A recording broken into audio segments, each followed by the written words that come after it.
They say this in business, and the same goes to real estate. They say, go niche or go broke. And I mean that. Or if you stand for everything, you stand for nothing. Be the best at one thing in the whole world, and you will have lots of success.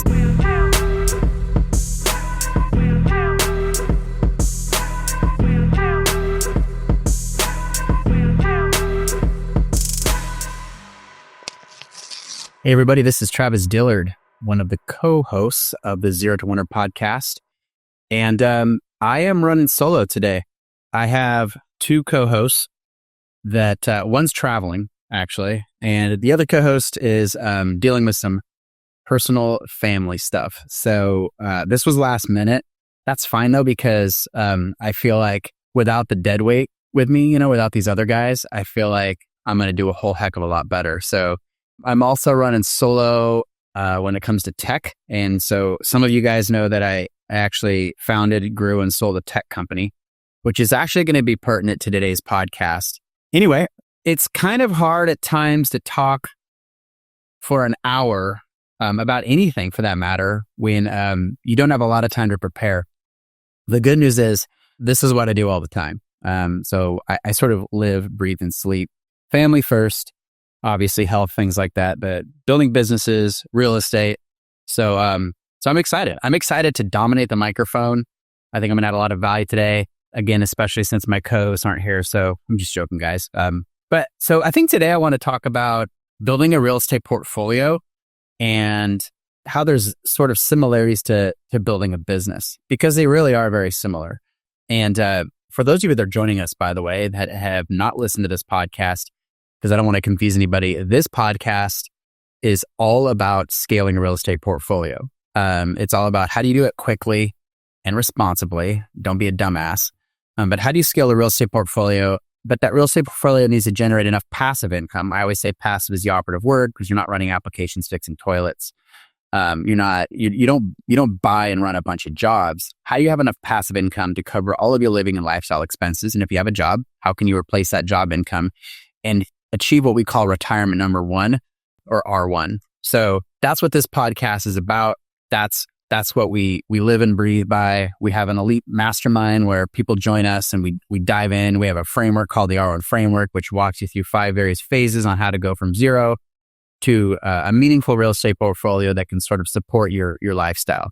Time is the operative word, time freedom. So we're not trying to build wealth. We're not trying to buy fancy cars. We're trying to basically live the best life. And we believe that time, freedom, and time is the most valuable asset. And that is the sort of the currency of the rich, which is something we say in our intro. Okay, so today we're going to talk about similarities. So my background is building business first. And while I was building a business, I dabbled in real estate. And I didn't really, like most of us when we start, I really didn't know what I was doing.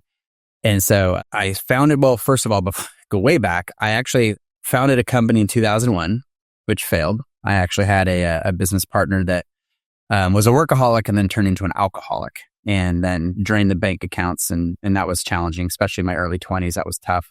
And then without going into detail, I tried to build subsequent businesses without success. I've had various failures in building businesses. And then finally in 2009, I founded a company, a telecommunications company, and we grew that over the next 11 years to a international, because we had customers internationally and we had employees that were internationally. Telecommunications business, we exited successfully to private equity. And then 2.5 years later, we exited again. So I learned a lot. I would love to say that I had it all figured out while I was doing it. And I was just this brilliant guy, and I can't say that. It was a lot of trial and error. It was a lot of learning. It was a lot of mistakes. It was a lot of pain. It was a lot of stress.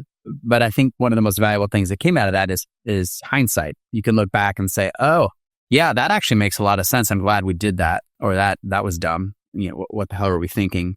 So today's podcast is going to be me diving into the similarities, because I'm going to tell you, for those of you that are buying single family houses and building a portfolio that way, you might have maybe a couple duplexes, a couple single family house rentals. Yes, that's similar to a business. You have income, you have expenses, and you have profit. And that profit hopefully is passive, like we mentioned before, that can sort of support your lifestyle expenses. But we talk about this a lot in the 0 to 100 tribe, we talk about getting into larger properties. The first phase we call 0 to something in the R1 framework. That's like buy a plex, buy a house, like just get in the game, man. Because yeah, it might not be life-changing economically for you, but getting in the game and buying a property, overcoming your fears, that's what's going to make you millions of dollars. And that's a mindset thing, right? So get in the game, do something. But when we talk about commercial properties, we're talking about what residential properties that are 5 units or more. So like maybe a 5-plex or 6-plex small apartment complex. We're talking about maybe like self-storage facilities. We're talking about mobile home parks, which is sort of one of my asset classes of choice. Triple net commercial, which Gabe's doing a lot of. There's a lot more similarities with those type of properties to businesses. They are small businesses and there's income, there's expenses. Oftentimes there's leverage or debt. And oftentimes the profit, which we call the net operating income in real estate, which is your income minus your expenses, is called your net operating income. And your net operating income determines the value of the property. And it's usually a multiple. Same with business. When you're growing a business, we call it, net profit. Some people for smaller businesses call it SDE or seller discretionary earnings or EBITDA. That's sort of the holy grail in the business world. That's earnings before interest, taxes, depreciation, and amortization. Hope I got that right. But basically, like real estate, the net operating income is what's the unleveraged profit? What's the actual cash this property spits out before any debt? Because everybody can have different types of debt or loans on their property. So you can't really factor that into the value of the property. It also backs out things like depreciation, which oftentimes is more of a tax strategy. There's a lot of tax strategies with real estate, but depreciation in a business could be I'm depreciating equipment. Maybe I'm a manufacturing business. It's a tax strategy. It's how do I take a quote unquote paper loss against my profit so I can reduce my taxable income, which is legal, by the way. Check with your CPA. Depreciating equipment. Same with real estate. You can depreciate structures, similar tax strategies between the two. Although I would argue that there's even more tax strategies to real estate because you can do things like 1031 exchange. You can actually sell a property and then roll those profits into another property and mitigate your tax liability. I wouldn't say eliminate it. Technically, you're kicking the can down the road.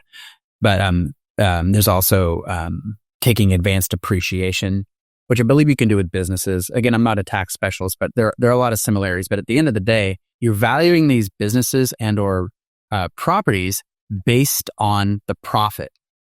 Before there's any debt payments or mortgage, it's taking out things like taxes, not property taxes of the real estate, but like taxes that flow through to the owners. You're taking things, like I said, depreciation and amortization, things like that. So it's like, what is the profit of this business? What's the profit of this piece of real estate?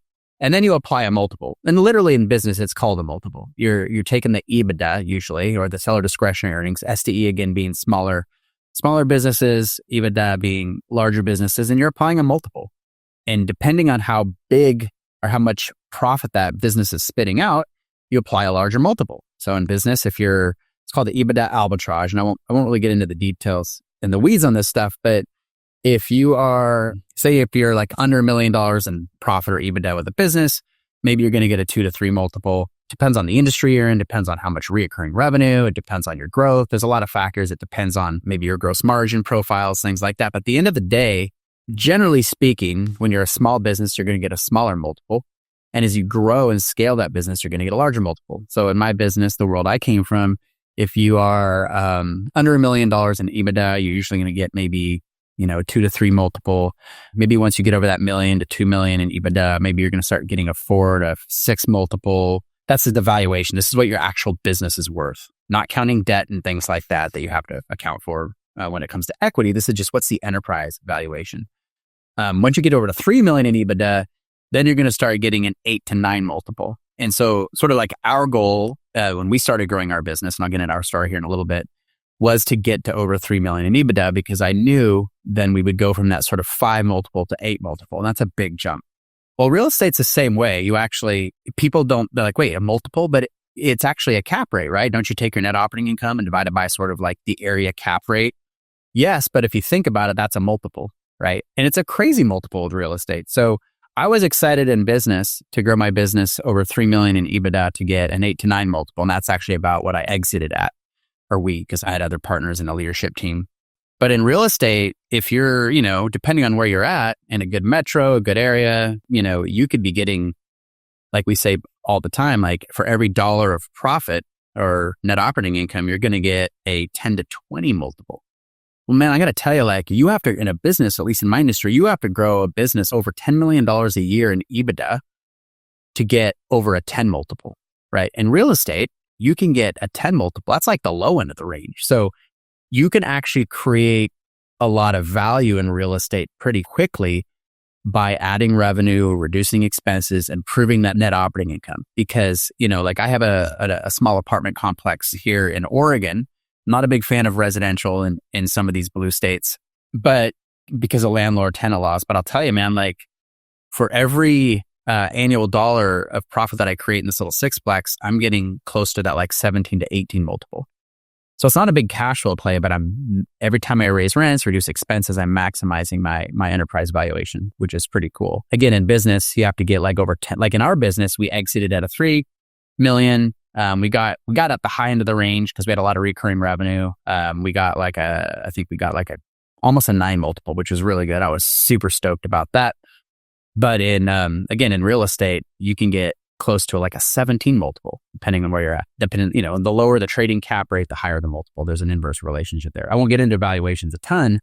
At the end of the day, though, with both real estate, when I say real estate, I mean commercial real estate, not residential real estate, and businesses, you can drive a lot of value. So that's where I'm gonna sort of jump off and talk about a lot of the similarities between the two, right? So first and foremost, when you're building a real estate portfolio, I think it's really important to start with the end in mind. And I think this is really important. And I'm not going to say when I started my business in 2009, I started the end in mind. I won't get into the story, but I sort of had to start out of necessity, out of duress, essentially. But a lot of business owners don't start with the end in mind. They're not thinking, I'm going to grow this business to this amount of profitability and I'm going to exit. Maybe I'm going to exit to my kids. Maybe I'm going to exit to private equity. Maybe I'm going to exit to a larger company.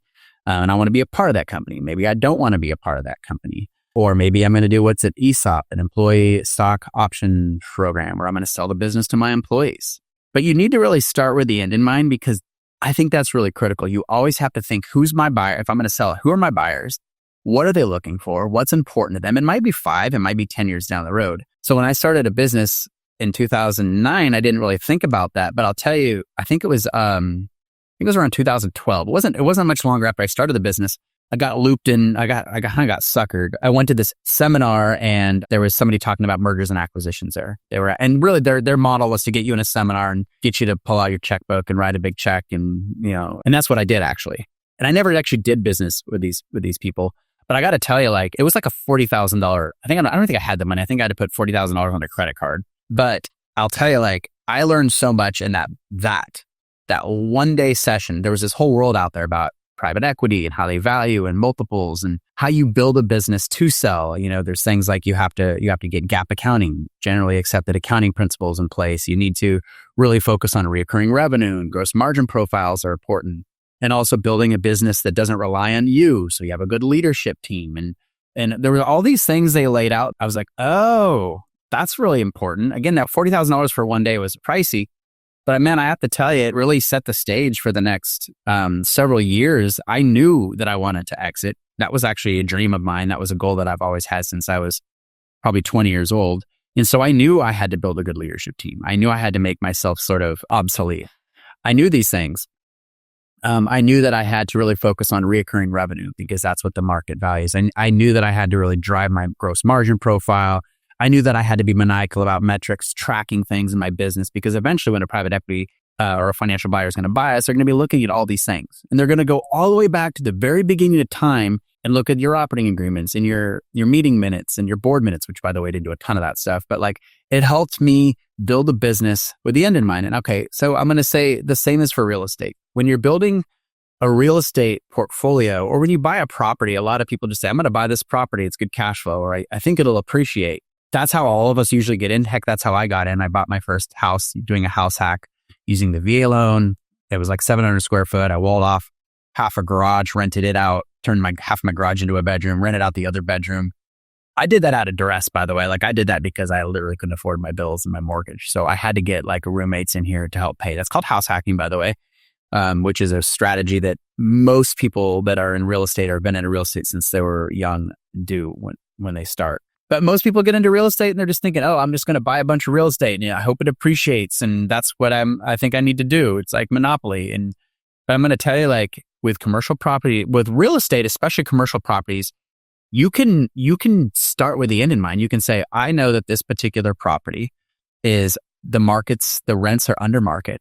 I know that over the next 3 years, I can raise rent X% per year.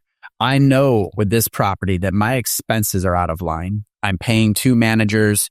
I'm paying for all of the utilities and I'm not passing that back to my tenants. And I know I can pass that back to my tenants. Maybe I'm looking at collections going, I know I can fix collections. Although there's 2 managers in here, like nobody's collecting anything, right? Because they don't care. And I can put efficiencies in place. I know that in 3 years, I can improve the net operating income on this property by X amount of dollars.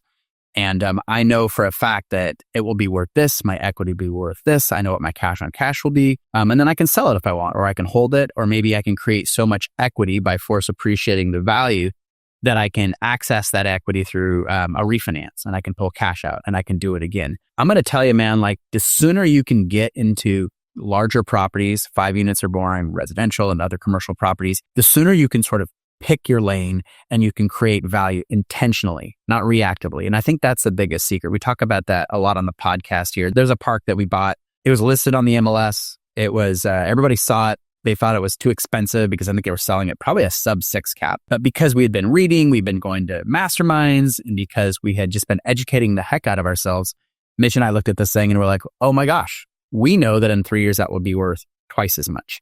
We know that we'll buy it for 1.6 and in 3 years it'll be worth 3.4 because we know what the market rents can bear because it was actually in our hometown. We know that the seller wasn't passing on any utilities to the tenants, which was like equaled like $70 per pad. It was a 51 pad park. So we looked at this park and we also knew that there was collection issues because he wasn't really managing it well. And so when we went in, everybody else saw an expensive park. We saw a park that was literally half the value. It's kind of what really good stock investors do. They're buying companies that have a lot of intrinsic value, but for whatever reason are trading at a low price, right? So I think that's a Warren Buffett strategy. And I'm not a stock guy, so I can't get on that. So, okay, so we knew that. So sure enough, and 21 months later, we sold that park for $3.4 million. We're generally hold guys, but there's for various reasons we want to sell this park, but we had a huge win on that. So there you go. There's the first parallel is start with the end in mind. That's on top when you're scaling your real estate portfolio, but maybe not only on a property by property basis. Like, what are you trying to do? What is the end goal for your real estate investing? Is it you're doing it for fun so you can go on Instagram and post pictures of you cashing a check in front of your rented Ferrari? Or are you building a portfolio that is addressing something that's beyond just building a portfolio? So start with the end in mind on a property by property basis, but also start with the end in mind on what do I want? I want to scale to over 100 units. I want to have a team in place so other people are managing it, whether they're third-party managers or they're on-site managers, whatever the case is. And I want this real estate portfolio to generate X amount of dollars per month in passive income to replace my job, maybe my wife's income from her job, with 30% left over. Or maybe at 3 years, I want to hit that first R1 we call retirement number 1 mark. And then 5 years later, I want to have another 30% on top of that so I can live the lifestyle of my dreams. Okay, well, that's a really cool goal. And we have actually tools in our elite mastermind where people we want people to sort of think through their vivid vision. Like, what do I want? What am I doing this for? Because what's the point of buying a bunch of boxes or real estate or mobile home parks or apartment complexes or whatever the case is, if it's not going to support something, a higher need that you have? So again, start with the end in mind when it comes to a property by property basis, but also start with the end in mind on why the hell are you doing this thing? Okay. Second similarities that I wrote down here before I jumped on this podcast was use responsible leverage. I'm going to tell you, like, if you're like most mortals, which is me, that didn't come from anything. I came from not a lot of means. Actually went into the military, enlisted in the military at 18 to have them pay for my college because I thought college was like the holy grail. College did nothing for me, by the way. But like, if you come from nothing and you're broke, that's what's great about this country. Like, we live in this amazing country where we can get scrappy and we can actually achieve amazing success without, coming in with a truckload of cash. You don't need to be a trust fund baby. You don't need to win the lottery. And so, well, how do you do that? Well, when I started my first business in 2009, it was 2009, remember. I dabbled in real estate before that and got my ass kicked. There's this thing called the Great Recession, the 2008 housing crisis. Yeah, that was me. I tried building some spec houses, ended up losing a ton of money on that. So I had no cash. And I was living in this kind of crappy little condo where I was literally undervalued. I was underwater on my value. I think I bought it for like 200,000 and I think they were trading like 150 or something like. So like I had no net worth. How the heck did I start a business in 2009 that I exited in 2020 for over, $25 million. And then we exited 2.5 years later for 190 million. Well, when I started, I remember figuring out how the heck am I going to do this thing without getting into the details. I called up my bank and I had a line of credit on my condo. I'd set that up ahead of time and I borrowed $25,000 against my line of credit on my condo. I'm glad that I did that because as soon as I borrowed the money and the cash was in my account, they froze my line of credit because they realized I was undervalued. So I remember it's like literally the next day, I pulled $25,000 to start this business. And like the next day I got this email or maybe a phone call said your line of credit was frozen. I think that triggered it. Thank God that happened though, because I actually had the $25K and they couldn't get it back. So I took the $25,000 and I remember going to the bank to set up my, I called my attorney. I set up an EIN, which is like your social security number in the business world. And I had $25,000. That allowed me to get started. That was my seed capital. So I was leverage. I was using leverage. I was borrowing money. I actually I had a little money outside of that too that I coupled with that. I had $25,000 outside of that I had saved. It's like my life savings. So I had $50,000 and that was my seed money to start this business. So again, if you're just mere mortals like the rest of us and we don't come from a lot, responsible leverage is key, right? We say this like, you got the Ramses of the world, like don't take on debt, don't drink the latte, live miserably until all your debt's paid off. And then, but like, if you're like the rest of us and you want to scale faster, leverage is like critical, man. Like when you buy a piece of real estate, go to the bank, get a loan. Real estate is the most leverageable asset on earth. It was like, if I went to the bank when I was starting my business in 2009 and said, hey, I'm starting this business, it's going to be great. Trust me, it's going to be fantastic. Can you lend me $50,000 or even $25,000? They literally would have laughed me out of the bank, And I knew that going in because I had some business failures before that. So I knew I had to find them somewhere else. With real estate though, what's cool about real estate, especially commercial real estate, you can go to a bank and say, hey, I've got this really cool 10-plex. It produces this much cash flow. Here's my business plan. Yeah, they're going to look at you as a borrower, but they're going to look more at the property itself. Does the property generate enough cash flow to pay the mortgage with debt or with cash flow left over for a buffer? That's called DSC, our debt service coverage ratio, so leverage is important, right? But they're not going to laugh you out of the bank. They're going to be like, that's a really good property. We like that. They're going to look at you to make sure you're not a complete schmuck. And they're going to want you to put a down payment. Where do you get that down payment? Hey, man, again, you're an entrepreneur. You get scrappy. Do you need to borrow some money from friends? Do you bring on an investor friend with you and they put the down payment, but then you structure the deal and now you guys split the upside 50-50? I know that's for a different podcast. The point is, though, I couldn't have built my business. There's no way I would be where I'm at in life today had I not used leverage. And I'll tell you, like even the richest people on earth use leverage. The richest people on earth they're billionaires and have maybe hundreds of millions of dollars in cash in the bank or millions or whatever the case is. They usually use leverage because it multiplies their returns and it multiplies their equity. If I put leverage on a property, that means I don't have to buy that property with cash. I only have to come up with maybe 30%, right? And the bank comes up with the rest. So leverage, they call it leverage because, like, what do they say? If you have a fulcrum and a stick long enough, you can literally like lift the earth. It's true. Leverage in real estate and business is important because that allows you to go out and build stuff a lot faster than you could if you were saving up all your money, buying a single family house, saving up your money. And leverage, we talk about leverage all the time. Leverage is in the form of other people's money, which might be investors, it might be the bank. Leverage is also in the form of people, leveraging people, which I'll get into in a little bit. Leverage can be in the form of technology. Leverage is like, how do I use things to multiply my returns, whether it's technology, other people's money, a team, etc. So if you want to scale and you don't want to do it, then you don't want it to take 30 years, you have to understand the power of leverage. And I always say this is kind of a crappy, maybe a violent analogy. Leverage is also the thing that, it can be really powerful. It's a weapon, or you can blow your head off. Like, understand leverage, respect it like the ocean, man. Make sure that you're not over leveraged. Make sure you got solid cash flow to cover your expenses and your debt service with money left over, right? Like, our banks want to see what's called a debt service coverage ratio. They want to see a 1.25, which is like the net operating income or the profit on the property. It covers your expenses, and there's 25% left over. Midge and I hate that. We want it to be way higher than that, because you want to weather downturns, right? If you lose vacancy, there's like a crazy pandemic, or if shit happens. So again, with leverage, be safe. Make sure that you're not over leveraging. You have solid cash flow. And you hear people say, zero money down, 100% financing, and then there's arguments around that. Is that good? Is that bad? And I would argue that it's not good or bad. The question is, does the profit on the property cover the mortgage payment with enough left over? And if you put 100% financing on, and these properties generate enough cash flow to cover the debt payment, and with some left over, then I'd say go for it. Like Gabe, that's how Gabe got started. Like Gabe's story, the third host of our podcast. And I miss these guys, by the way. Miss you guys. He started with nothing, man. He was like paying $400 a month living in his buddy's attic, right? He was dirt poor. He was broke as a joke.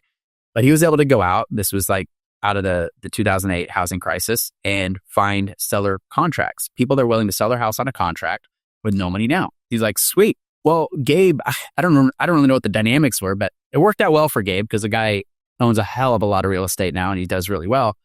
But I mean, Gabe went out, and the property cash flow paid the debt service with a decent enough buffer. So again, if he was doing 100% financing with no money down, and there wasn't enough cash flow to barely cover the mortgage payment, or he's feeding it every month, I'd say it's a bad idea. That's a bad zero money down deal. But if he comes down zero money down, but structures the loan such that the terms, maybe it's interest only, maybe it's principal only, maybe it's a low interest rate, maybe it's a long amortization, whatever. If he got his debt service down to a point to where, as it compared to the profit that the property was generating, was low, I'd say go for it all day long. Again, okay, so start with the end in mind. Use responsible leverage. Understand that. Okay, what's another parallel between building a real estate portfolio that will support your living and lifestyle expenses, and also building a business? Man, I'm going to say team. When I started my business in 2009, I knew that I was a sales guy. I was good at selling. I could generate sales, but I needed someone to execute. I needed someone to implement. What we were selling phone systems in the early days, phone systems for businesses. I could sell phone systems to anybody, but like implementing that phone system and understanding the technology and making sure it was put in right, it was programmed right, it served the customer's needs. We could support that phone system because we sold service contracts. I needed somebody. So I went to a guy that I highly respected in the industry. His name is Rudy. And I said, hey, Rudy, let's partner on this. Like, I am good at what I'm at. I'm good at what I do, but I need someone that's really good at what you do. And he said, sure. And so we started the business. I took 2/3 of the business. He took 1/3, because I came into the cash and I had the idea, and he was super cool about that. So like, partnerships are key. Building a solid team is key. And I'm going to say, like, over time, when I first started out, we had someone that sort of was responsible for sales, me. We had someone that was responsible for implementation, Rudy, and we had someone that was responsible for the finance function, who was our bookkeeper, who eventually became our CFO as we grew. And then over time, I eventually had a great chief revenue officer that was responsible for all things revenue. That was marketing, that was sales, that was customer success, which is sort of a pseudo sales, customer service role. So he was responsible for all dollars that came in the door. I had another person that was responsible for all operations, which it became Jody. Unfortunately, Rudy died unexpectedly in 2013, which was awful. So I had to backfill him and bring on another, what we called a chief operating officer. That person was responsible for delivering all the service, all the products, all the implementation. I had a CFO that was responsible for all the finance, all the bookkeeping. So I had a function for everybody. Okay, so people that are listening, like how do I build a team if I have nothing and I'm trying to build a real estate portfolio? Remember, in real estate, you don't have to go hire a bunch of people. You don't have to bring on a bunch of payroll, no W-2, but you do need to have a really solid team. So you need to have, for example, good bankers. In the real estate world, I'd say good mortgage brokers. We have a mortgage broker. When we have a property that we want to buy or refinance, we go to him and say, hey, Mark, this is the property. Here's where it's located. Here are the nuances. And he goes, I'm going to go find, the top 3 banks or credit unions or whatever the case is that meet this property. There's different types of debt for different type of properties. Larger properties, you can use like agency loans, things like that. Smaller properties, you might need credit unions, local banks, et cetera. That Mark goes out and finds us the best debt. We have someone that runs our insurance. They go out and they find the best insurance for that property to make sure that, we're not overpaying for insurance, but the insurance coverage is adequate. Is there loss of income? If there's a hurricane that rips through and tears out all our mobile homes, can we actually have a loss of income insurance so we can receive income to pay our mortgage while we're rebuilding? General liability. So insurance people, mortgage brokers, real estate brokers, man, make real estate brokers like your best friend, because all of these people don't get paid unless they succeed, right? The mortgage broker goes out, and when he finds a great mortgage and we close on it, he gets a point. He gets 1% of the loan. And I'm happy to pay that all day long because he usually finds us. And then he also negotiates great terms with the lenders. Brokers that go out and find you properties, right? We always talk about that.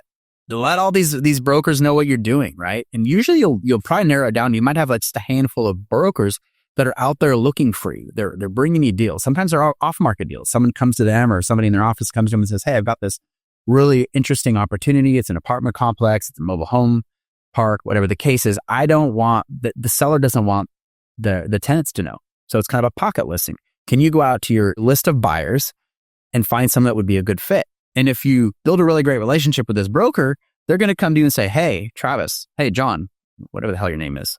There's this property here. I think it's a good fit. And if, by the way, it takes time to build that rapport. If that broker doesn't know you from Adam, you need to show them that you're competent. You need to be educated. You need to make sure that you're conveying that you're not going to waste their time and that you can actually close on a deal. You've got the right financing lined up, which is your mortgage broker. Again, you've got potentially the right cash, or if you don't have cash, the right investors lined up.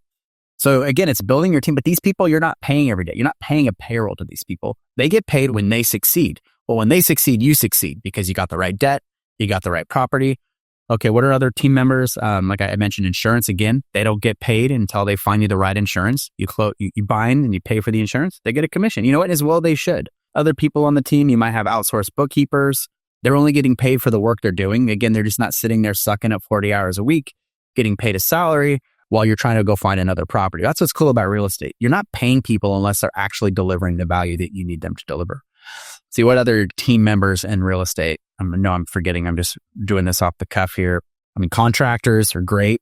They come in. If you have a value add, you want to turn an apartment unit, or you want to paint an apartment complex, or whatever the case, you want to pave some roads in a mobile home park, trim trees, et cetera. Contractors, again, they're not getting paid unless they're doing the work. They're not on salary. So again, common similarity is build a really solid team. I mean, Robert Kiyosaki said it best, investing in business is a team sport. And man, I can't echo that enough. There's so many people that want to be the Lone Rangers. And I saw it in my business too. So when I started, I had people that were had bigger businesses than me. I looked up to these people, but they were maniacal about controlling everything. They had to be copied on every email. They had to make all the decisions. They wanted to be the go-to. They were the guy. That was the guy, right? He's the owner. Well, I remember I had a couple of friends / competition that did about $4 million a year in revenue. I was like $2 or $3 million in revenue, but I knew that I needed to build a really solid team. Because by the way, I knew having a solid team makes your business worth more when you go to exit. And so I remember I was $4 million. I tied them, and then I was at 6, and then I was at 7 and 8 and 9. We got up to $20 million before we sold the first time. And those people were sold at $4 million because they controlled everything. They white knuckled everything. Build a great team, get great people around you. I always say get people around you that are way smarter than you are, which is really easy for me. And just, man, get the hell out of their way and let them do what they do. And you're going to be amazed. Again, that's a fantastic form of leverage. Have people. I think by the time I sold my company, I had 100 people working for me that were all out kicking ass and helping me grow my net worth and helping me grow my cash flow. All right, let's see what else here. The last thing on team, by the way, know when you need to level up your team. And that's really important. Same with business, same with real estate. Meaning a CFO that was a good CFO when you're a $5 million company is not necessarily the CFO you need when you're a $20 million company. Is not necessarily the CFO when you're a $100 million company, right? Or like even me, man, I was the CEO of my company and I sold and I was still the CEO because the private equity guys wanted me to stay on. And I realized I was not the guy. I fired myself. We actually went out and bought another company. That guy was the guy. He was more polished than me. He was good at taking a business from like 20 million to 100 million. So we hired him, right? So know when to level up your team. And that's same with real estate. Know when your insurance broker is no longer the insurance broker for you. Maybe you switched asset classes. You went from single family houses. Now you're doing larger apartment complexes or mobile home parks. Like sometimes you need to level up your team. Find someone that's a specialist in that area. Maybe your bookkeepers can't keep up with you anymore because you have a lot of properties. Like know when to level up your team. And it sounds, sometimes you got to fire people. Again, in real estate, it's not firing people. It's just saying, hey, I'm going to move a different direction because this new CPA understands the nuances of what we're trying to do. Maybe we're doing something complex. We're doing solar. We're doing, bonus depreciation, cost segregation studies, et cetera. And maybe your initial bookkeeper wasn't necessarily the right person. They should understand that. Cash is king. We talked about this a little before. And business, man, you could be worth $100 million. You can be a $100 million business. You can be a $1 billion business. But if you're having cash struggles, it's going to tank you. Cash is king, and cash, or the lack of cash, the lack of cash flow in a business will kill you. Same with real estate. And I say this all the time, like, oh, I have a $100 million business. That's great. But if you can't pay your expenses and you can't reinvest back in your business because you don't have the free cash flow, then you're going to die, right? And so again, with cash, I would say, I guess to add on that is like, you can't eat equity. We talk about this a lot when it comes to like net worth, like, oh, I'm just saying just theoretically, I'm worth $30 million, but all of my net worth is tied up in say stock and I have no cash flow, right? Cash is king. Like, yeah, I guess stock's a little different because you can liquidate it. But maybe you have in real estate, maybe you're worth $100 million is all tied up in real estate, but it's real estate that's not cash flowing, right? Or it's real estate that's sort of anemic on its cash flow because it's not servicing the debt. Maybe the mortgage terms aren't great. You've got to have a lot of cash flow, and cash will help you reinvest in your business to grow. Cash will also allow you to weather the storm when things are down. You always need to understand the downside. So cash is king. Okay, what are some other similarities between scaling a real estate portfolio and scaling a business? I say this all the time, man, like know your numbers. Absolutely know your numbers. So when we had our business, the telecommunications business, I had a dashboard. Some people call it KPIs or key performance indicators. I used to call it vitals, because it's like your body, right? You're in the hospital. They hook you up to all these machines because they're tracking, I'm not a doctor, but like oxygen saturation and heart rate and brain function or whatever the case is, like, because doctors want, at a glance, they want to know, like, what are the vitals? What's keeping this person alive? Are they trending down? Are they trending up? In our business, for example, we managed all our KPIs from front to back. We managed things like our marketing. How many people opened an email? How many people viewed our website? How many people downloaded a white paper, right? How many people filled out a contact form, and we had what were called marketing qualified leads. And we would track how many, based on all of our marketing, based on all the different channels, whether it was search engine optimization or outbound, or what are the cases, like what are the conversions per channel? Based on those conversions, like how many appointments did we set? How many appointments were kept? Of those appointments, how many sales opportunities came out? Of those sales opportunities, what was the timing? What was the weight? Was that a 30% chance of closing, 50% chance of closing, 90% chance of closing? What was the dollar amount? What's the potential gross margin? We tracked, that was sort of the front end of the business. We tracked customer satisfaction, what we call NPR, net promoter scores. We tracked all the back, how fast did we answer the phone? How quickly did we resolve our customers' issues? Like, we were maniacal about tracking metrics because at a glance, as a CEO, I could look and say, okay, this part of the business needs attention. Or maybe this part of the business is doing really well. What is happening? Why are we doing so well here? Well, that's viable. I can dig in and say, oh, wow, I'm going to do more of that. That's really working. Or maybe it's a channel that's working well, a marketing channel. Or maybe things aren't working well. Okay, what's happening here? Why is this marketing channel anemic? Why am I not getting opportunities here? Why is this salesperson not converting? And then you can make changes, whether it's coaching or pivoting or whatever the case might be. I'll say the same as with real estate, right? And with real estate, you're constantly measuring things like, okay, if you're finding deals, like what channel is bringing in deals? Is it broker outreach? Is it cold calling? Is it ringless voicemail? Of those deals, how many actually convert to an actual opportunity? How many opportunities are in my pipeline? What's the likelihood of them closing? How many investors do I have? How many investors are committing? You can manage those types of things. You can also then manage your portfolio. Like, what's my gross potential income per property? What's my physical occupancy? What's my economic occupancy? Meaning how many people are delinquent? What are my collection stats? How long does it take for me to collect? Does it take me to by the 5th, by the 10th, by the 15th? Then you're tracking other financial metrics like obviously net operating income, cash on equity, internal rate of return for your investors. I won't get into these metrics, but like be maniacal about metrics because metrics matter because what you measure is what you pay attention to is what you change, right? And financial metrics are critical, like in business. I mean, just like real estate, just like business, what's the profitability? What's my income? What are my expenses? What's the percent of my expenses as it pertains to my income? Well, depending on the asset class, maybe I'm looking at my expenses going, why am I running a 53% expense ratio when I should be at a 42? That's going to make you dig into your expenses. What's my cash on cash? What's my reserves? What's my bank account look like? Like be maniacal about your metrics and build dashboards around that, right? It's not complicated, but it's something that a lot of people don't think about. And you need to track the plan. This is something I think a lot of people forget about. And we've been guilty of this too. Like when we're buying a property, we'll put together a pro forma, right? We'll put together a pro forma analysis and we're looking at, okay, this property is worth $3 million. If we do these things in 2 years, it'll be worth $5 million. We'll pay our debt down to X. Our equity will be Y. Our cash on cash will be this. Our cash on equity will be this. And you track that. And a lot of people put these pro formas together and then they file it away and then they buy the property and they operate the property and they never go back to see how they're tracking to their initial pro forma.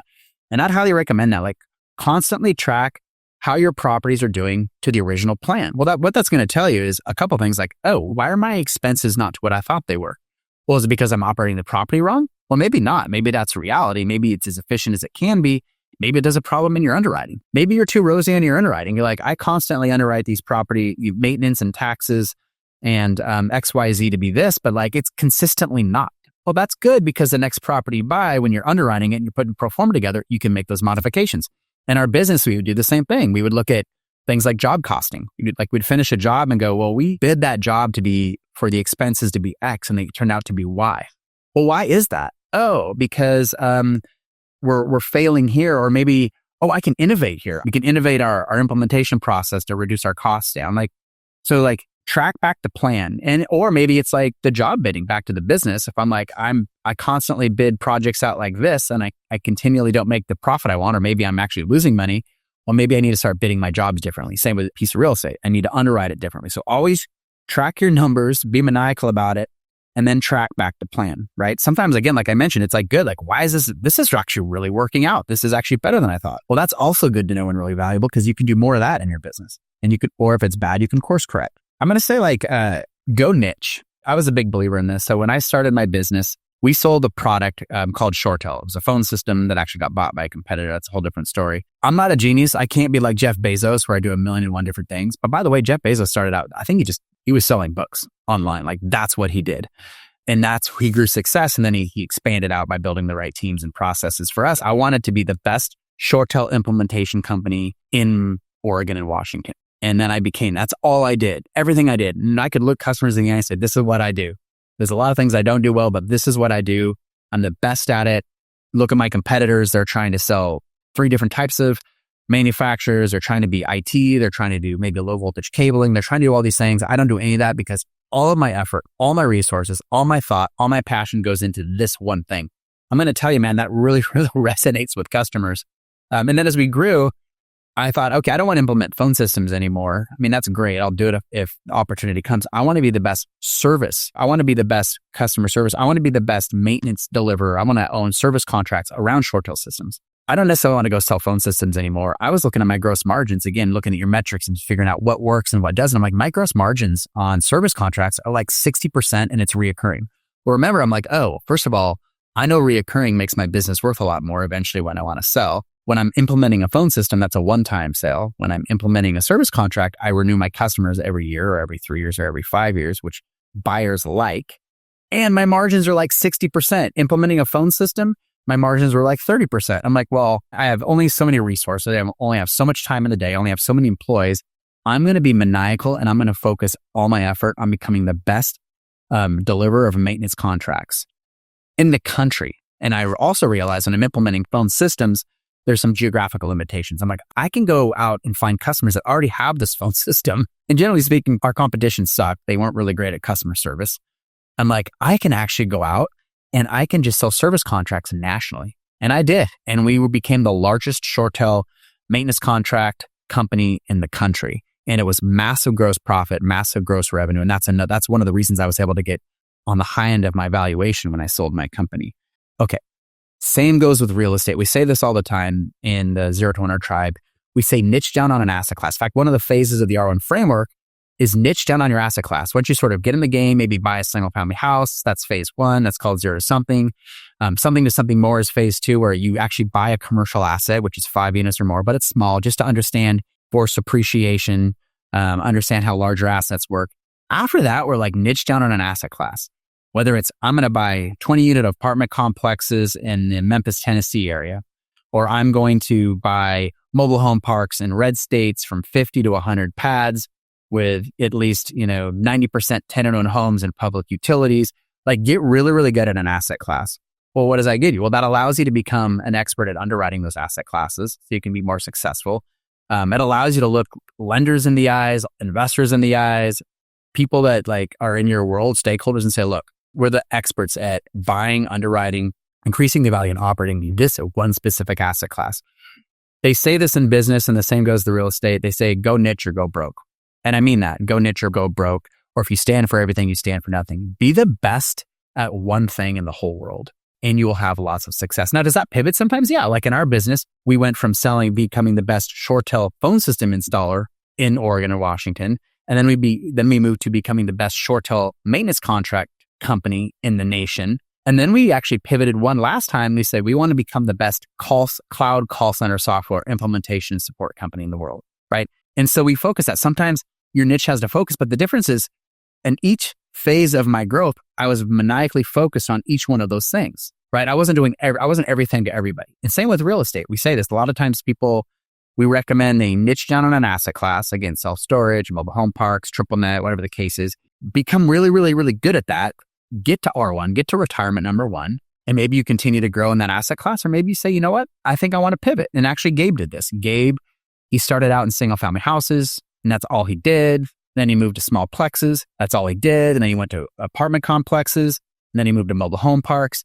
And then now he's doing large triple net industrial. The thing though, he wasn't doing all of it at once. He was really focused on different asset classes. In fact, when he decided to pivot from small plexes to mobile home parks, he turned off all the lead sources from small plexes. He didn't want to get distracted because all he wanted was mobile home parks. Same thing when he pivoted to triple net industrial. He turned off all the lead sources for mobile home parks because that's all he wanted to focus on. And, this guy has I think over $80 million in real estate. So he's somebody I'd certainly listen. So again, with business, with real estate, niche down, focus on an asset class, be the best in the world at your craft. Okay, we're getting to the top of the hour. Can you believe I actually got on this podcast and I can ramble on for an hour? Hopefully some of you are still with me. Hopefully I'm providing some value here. The last thing is think outside the box, be a contrarian. And I mean, this is with business and real estate. Going back to the business analogy, a lot of people, when they say that we do this in business because it's the way it's always been done, right? Or this is how we implement phone systems because this is the way I learned, and this is the way the person that taught me learned, and this is how we do it. And I would say always question that. Always question well, can I do this better? Sometimes I love having a fresh set of eyes, someone that doesn't even understand your industry that comes in and goes, why the hell are you doing it that way? I'm like, here's a good example on the phone. Just one small example on the business side. So we used to implement phone systems, and you're selling a phone system for maybe a company that has 200 employees. Well, our engineers that we're paying lots of money to go out, they unbox all the phones, and they go. And I was that guy at first, crawling under desks at night, 3 a.m, plugging phones in, setting them on the desk, moving the mouse pads, moving the picture of Johnny, and that it's plugging in and setting up 200 phones in an office building.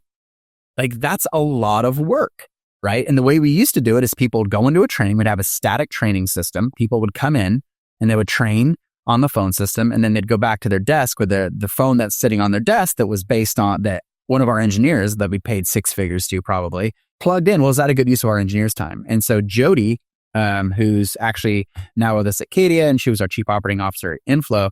She came in and said, well, why the hell are we doing it this way? Why don't we have all the people come in. It's 10 students at a time to learn. Why don't they come in and learn how to use the phone system, and they take their own phone with them and they go plug it in?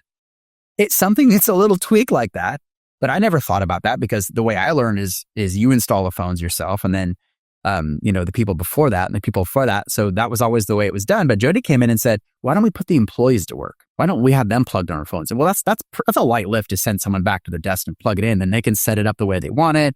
They can move the picture of Johnny where they want it.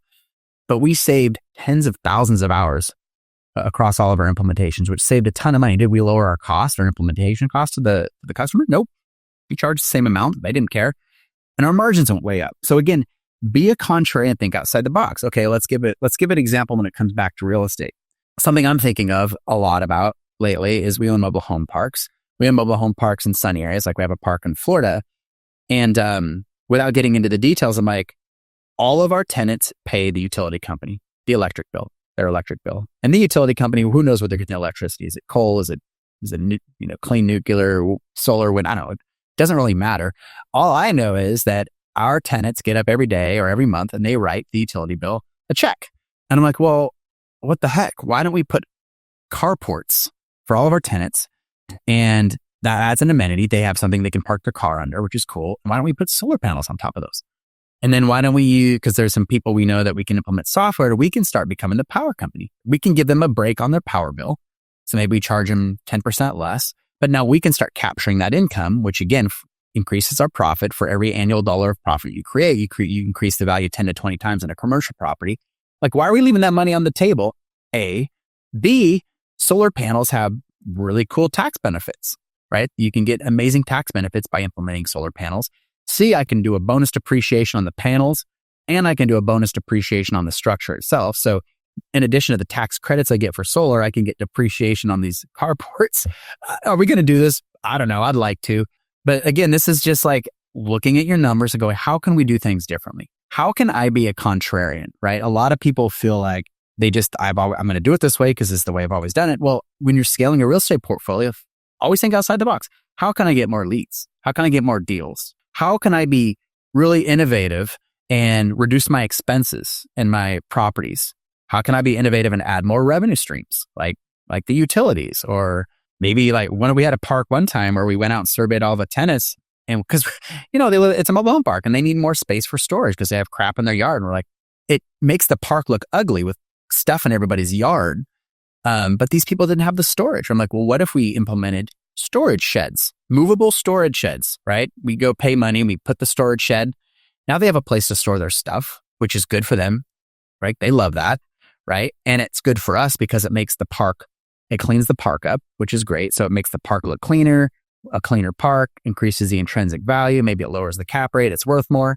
Oh, by the way, also we charge rent for those storage facilities. So we increased our revenue. Again, it's like looking at everything and trying to be a contrarian. And I think what it really comes down to for me, as far as being a contrarian, is like, it's the questions you ask yourself. How could I, I can't do that, but how can I? How could I reduce my expenses by 20%? How could I add 2 more revenue streams to this property, right? Again, how could I scale to 1,000 units?